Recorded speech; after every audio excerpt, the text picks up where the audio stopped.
जय श्री सद्गुरुदेवाय नमः। जय श्री गणपति देवाय नमः। ओम नमो भगवते वासुदेवाय नमः। श्रीमद्भागवत महापुराण पंचम स्कंद 24वां अध्याय। राहु आदि की स्थिति, अतल आदि नीचे के लोकों का वर्णन। श्री सुखदेव जी कहते हैं, परीक्षित, कुछ लोगों का कथन है कि सूर्य से 10,000 योजन नीचे राहु नक्षत्रों के समान घूमता है। इसने भगवान की कृपा से ही देवत्व और ग्रहत्व प्राप्त किया है। स्वयं यह सिंह का पुत्र असुर अधम होने के कारण किसी प्रकार के इस पद के योग्य नहीं है। इसके जन्म और कर्मों का हम आगे वर्णन करेंगे। सूर्य का ये जो अत्यंत तपता हुआ मंडल है, उसका विस्तार 10,000 योजन बताया जाता है। इसी प्रकार चंद्रमंडल का विस्तार 12,000 योजन है और राहु का 13,000 योजन। अमृतपान के समय राहु देवता के वेश में सूर्य और चंद्रमा के बीच में आकर बैठ गया। उस समय सूर्य और चंद्रमा ने इसका भेद खोल दिया था। उस वैर को याद करके यह अमावस्या और पूर्णिमा के दिन उन पर आक्रमण करता है। यह देखकर भगवान सूर्य और चंद्रमा की रक्षा के लिए उन दोनों के पास अपने प्रिय आयुध सुदर्शन चक्र को नियुक्त कर दिया है। वह निरंतर घूमता रहता है, इसीलिए राहु उसके असहाय तेज से उद्विग्न और चित होकर मूर्त मात्र उनके सामने टिक कर फिर सहसा लौट आता है। उसके उतनी देर उनके सामने ठहरने को ही लोग ग्रहण कहते हैं। राहु से 10,000 योजन नीचे सिद्ध, चारण और विद्याधर आदि के स्थान हैं। उनके नीचे जहाँ तक वायु की गति है और बादल दिखाई देते हैं, अंतरिक्ष लोक है। यह यक्ष, राक्षस, पिशाच, प्रेत और भूतों का विहार स्थल है। उससे नीचे 100 योजन की दूरी पर यह पृथ्वी है। जहाँ तक हंस, गिद्ध, बाज और गरुड़ आदि प्रधान पक्षी उड़ सकते हैं, वहीं तक इसकी सीमा है। पृथ्वी के विस्तार और स्थिति आदि का वर्णन तो हो ही चुका है। इसके भी नीचे अतल, वितल, सुतल, तलातल, महातल, रसातल और पताल नाम के 7 भू विवर हैं।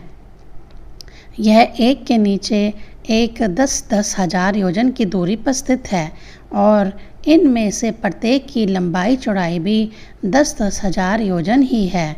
यह भूमि के बिल भी एक प्रकार का स्वर्ग ही है। इनमें स्वर्ग से भी अधिक विषय भोग, ऐश्वर्य, आनंद, संतान, सुख और धन संपत्ति है। यहाँ के वैभवपूर्ण भवन, उद्यान और क्रीड़ा स्थलों में दैत्य, दानव और नाग तरह तरह की मायावी क्रीड़ाएं करते हुए निवास करते हैं। वह सब गृहस्थ धर्म का पालन करने वाले हैं। उनके स्त्री, पुत्र, बंधु बांधव और सेवक लोग उनसे बड़ा प्रेम रखते हैं और सदा प्रसन्नचित्त रहते हैं। उनके भोगों में बाधा डालने की इंद्र आदि में भी समर्थ नहीं है।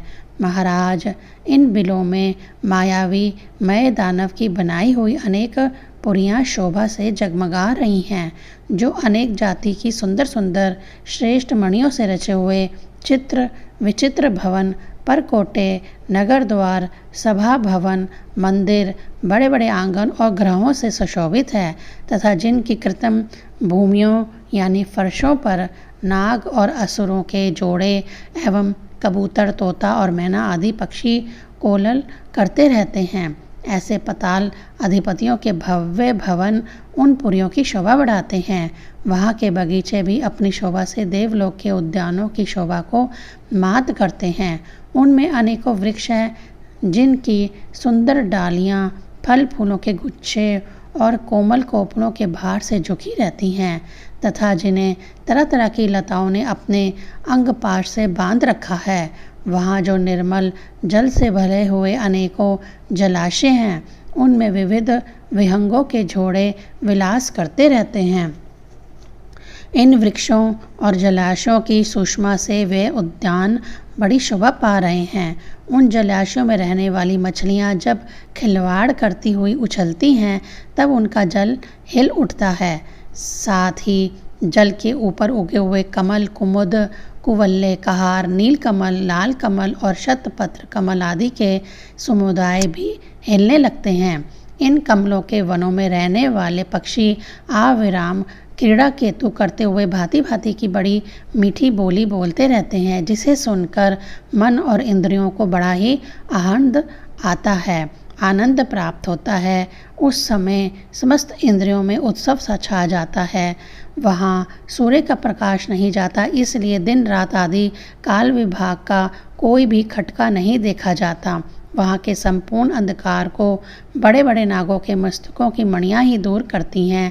इन लोगों के निवासी जन औषधि, रस, रसायन, अन्न, पान और स्नान आदि का सेवन करते हैं। वह सभी पदार्थ दिव्य होते हैं। इन दिव्य वस्तुओं के सेवन से उन्हें मानसिक या शारीरिक रोग नहीं होते तथा झुर्रियाँ पड़ जाना, बाल पक जाना, बुढ़ापा आ जाना, देह का कांतिहीन हो जाना, शरीर में से दुर्गंध आना, पसीना चूना, थकावट और शीतलता आना तथा आयु के साथ शरीर की अवस्थाओं का बदलना, यह कोई विकार नहीं होते। वह सदा स्वस्थ, सुंदर, जवान और शक्ति संपन्न रहते हैं। उन पुण्य पुरुषों की भगवान के तेज रूप सुदर्शन चक्र के सिवा और किसी साधन से मृत्यु नहीं हो सकती।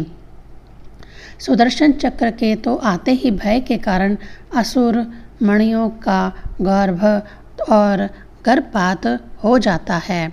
अतल लोक के माया दानव का पुत्र असुर बल रहता है। उसने 96 प्रकार की माया रची हैं। उनमें से कोई कोई आज भी मायावी पुरुषों में पाई जाती हैं।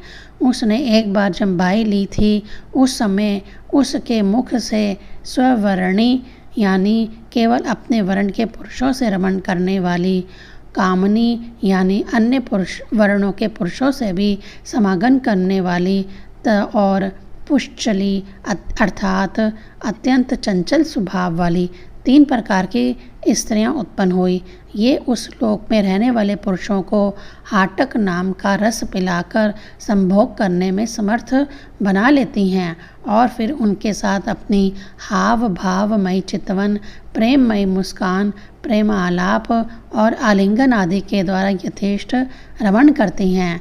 उस हाटक रस को पीकर मनुष्य मंद अंध हो जाता है और अपने को 10,000 हाथियों के समान बलवान समझकर मैं ईश्वर हूँ, मैं सिद्ध हूँ, इस प्रकार बढ़ बढ़कर बातें करने लगता है।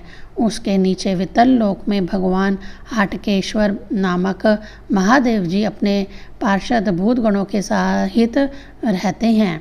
वह प्रजापति को सृष्टि की वृद्धि के लिए भवानी के साथ विहार करते रहते हैं। उन दोनों के तेज से वहाँ हाटकी नाम की एक श्रेष्ठ नदी निकली है।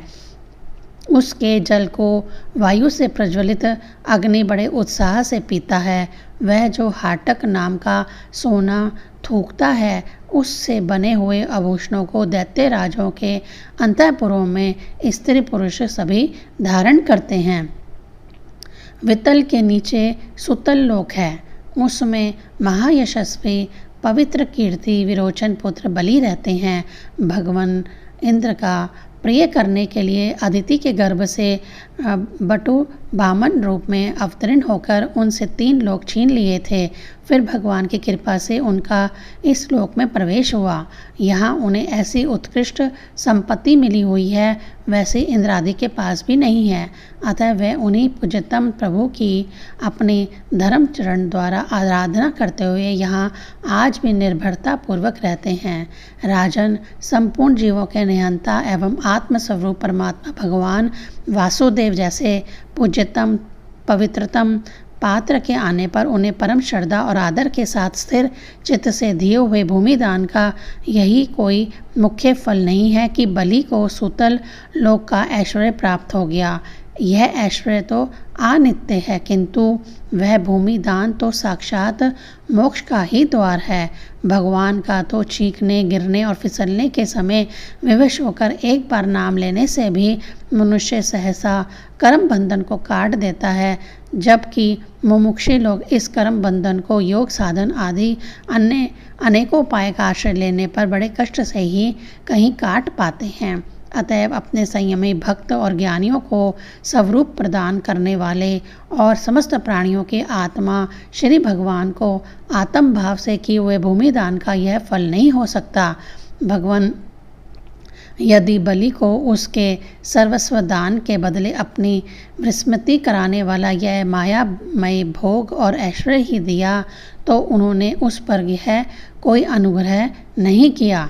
जिस समय कोई और उपाय न देखकर भगवान याचना के छल से उसका त्रिलोकी का राज्य छीन लिया और उसके पास केवल उसका शरीर मात्र ही शेष रहने दिया, तब वरुण के पाशों में बंद कर पर्वत की गुफा में डाल दिए जाने पर उसने कहा था, खेद है, यह ऐश्वर्यशाली इंद्र विद्वान होकर भी अपना सच्चा स्वार्थ सिद्ध करने कुशल नहीं है। इसने सम्मति लेने के लिए अनन्य भाव से बृहस्पति जी को अपना मंत्री बनाया, फिर भी उनकी अवहेलना करके इसने श्री भगवान विष्णु उनका दान मांगकर उनके द्वारा मुझसे अपने लिए यह भोग ही मांगे।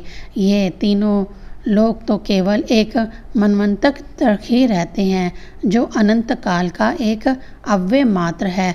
भगवान के कार्य के आगे भला इन तुच्छ भोगों का क्या मूल्य है। हमारे पितामह प्रहलाद जी ने भगवान के हाथों अपने पिता हिरण्यकश्यप के मारे जाने पर प्रभु को सेवा का ही वर मांगा था। भगवान देना भी चाहते थे तो भी उसने दूर रह करने वाला समझकर उन्होंने अपने पिता का निष्कंटक राज्य लेना स्वीकार नहीं किया। वे बड़े महा अनुभव भाव थे। मुझ पर तो न भगवान की कृपा ही है और न मेरी वासनाएं ही शांत हुई हैं। फिर मेरे जैसा कौन पुरुष उनके पास पहुंचने का साहस कर सकता है। राजन, इस बलि का चरित्र हम आगे अष्टम स्कंद में विस्तार से कहेंगे। अपने भक्तों के प्रति भगवान का हृदय दया से भरा रहता है। इसी से अखिल जगत के परम पूजनीय गुरु भगवान नारायण हाथ में गदा लिए सूतल लोक में राजा बलि के द्वार पर सदा उपस्थित रहते हैं।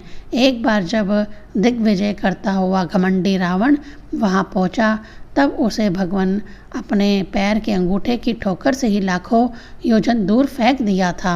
सूतल लोक से नीचे तत्पतल है, वहाँ त्रिपुर अधिपति दानव राज मय रहता है। पहले तीनों लोकों की शांति प्रदान करने के लिए भगवान शंकर ने उसके तीनों पर भस्म कर दिए थे। फिर उन्हीं की कृपा से उसे यह स्थान मिला।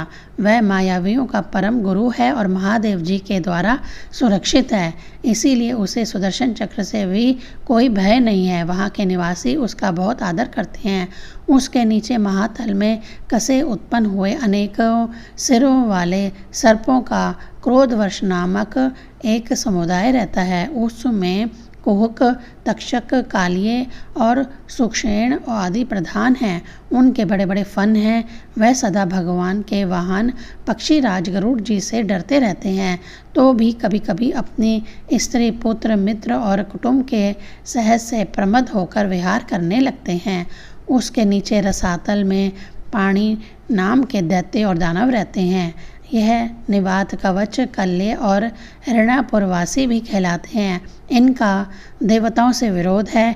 ये जन्म से ही बड़े बलवान और महान साहसी होते हैं, किंतु जिनका प्रभाव संपूर्ण लोकों में फैला हुआ है, उन श्री हरि के तेज से बल अभिमान चूर्ण हो जाने के कारण ये सर्पक समान लुक छुप कर रहते हैं तथा इंद्र की दूती सरामा के कहे हुए मंत्र वर्ण रूप वाक्य के कारण सर्वदा इंद्र से डरते रहते हैं। रसातल के नीचे पताल है।